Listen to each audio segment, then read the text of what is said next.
utilities don't want to see serious conservation, we need only look at current efforts by Southeast Florida utilities, which are going to the legislature to try to stop the South Florida Water Management District's permanent lawn watering restrictions.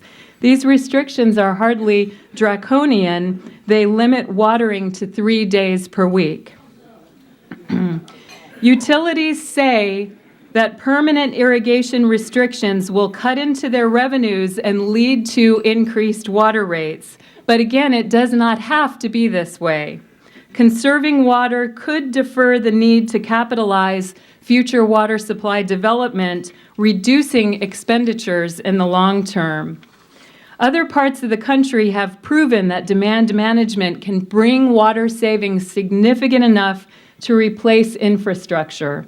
Water use in the greater Boston area hit a 50-year low this decade after an aggressive conservation program begun in the late 80s that indefinitely postponed construction of a diversion from the Connecticut River and saved residents more than $500 million in capital costs. Australians 10 years ago used the same amount of water as Floridians today, about 150 gallons per person. Now that's down to less than 75 gallons a person.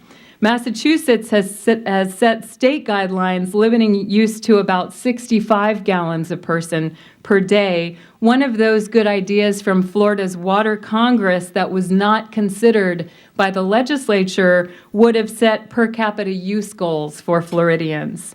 Some parts of Florida are already on the blue path, proving how we can prosper while using far less water. Sarasota County has reduced per capita from 140 gallons per day to less than 90, with a combination of conservation rate pricing and a strict lawn ordinance. St. Pete is a national leader when it comes to reuse. The problem is none of these ideas has become systematic. The conversation hasn't taken on the urgency of our energy conversation. After researching these issues for 12 years, I've come to believe that our state will not take the blue path unless more Floridians, especially local governments and our business community, insist upon it and start leading the way.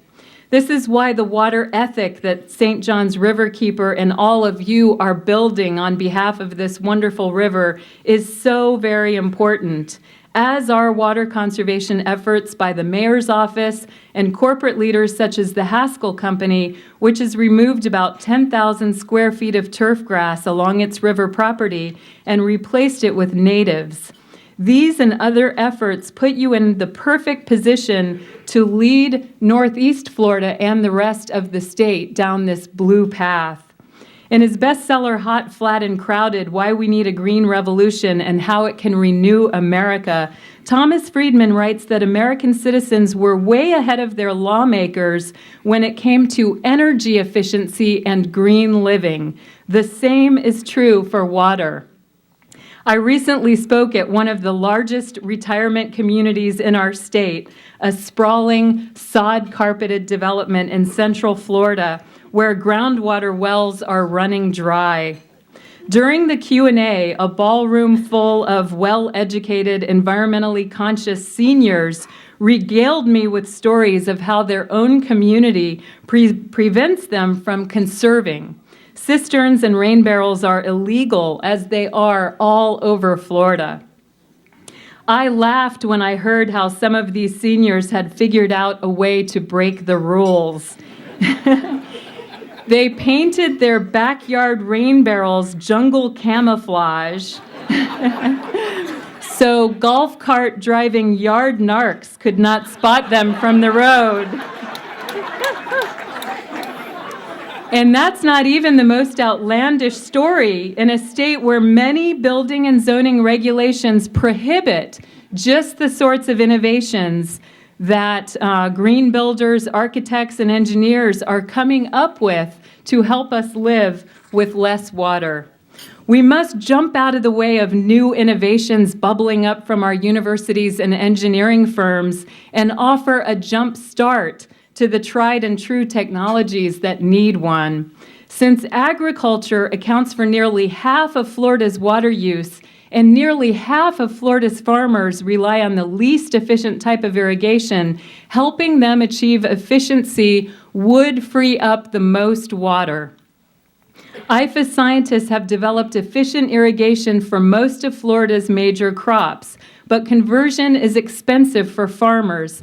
Helping finance large-scale conversion to micro-irrigation could save hundreds of millions of gallons a day statewide. Yes, it would cost, but not nearly as much as one desalination plant. That's what I'm talking about when I say we should use some of that alternative water supply funding to support projects for new supply. I don't mean switching out people's shower heads at home. I mean really big conservation projects like switching to micro-irrigation that can net the kinds of gallons that you get from desalination plants and river pipelines and the like.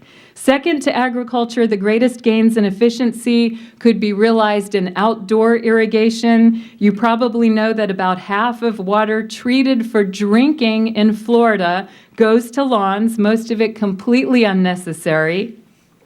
Between the pressure on our natural systems and the expense, it doesn't make sense to pour one more drop of potable water on our lawns and landscapes. If we choose to irrigate, reuse is available on both large and small scales. It's also available for toilet flushing. About a third of all water coming into the home, again, water that's been treated for drinking, gets flushed. So retrofitting old toilets is one thing, but green engineers and builders are showing us that we just don't have to pump precious groundwater or river water, then spend money to treat it for drinking and then flush it. Jacksonville University's new Marine Science Research Institute will harvest rainwater into a huge cistern and use it for all toilet flushing. The building will also have waterless urinals and Florida-friendly landscaping that needs no irrigation. Commercial and public buildings that rely on rainwater harvesting can serve thousands of people every day using less potable water than the average single-family home. These are the kinds of dramatic savings you capture when you pay serious attention to water efficiency. We could multiply them by millions if we work together to build a water ethic in this state.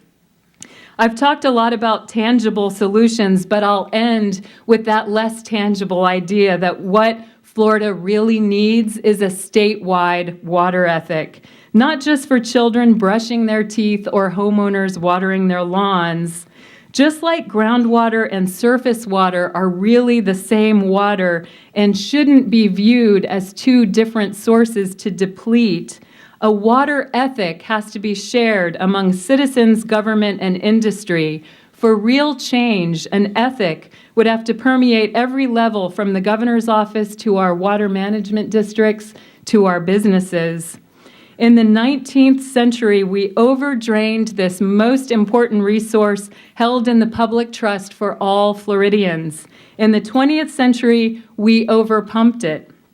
In the 21st century, Florida has a chance to turn down this new blue path to show how a dynamic state can grow and prosper using far less water. In the end, I believe that's the only way we'll prosper. Thank you very much.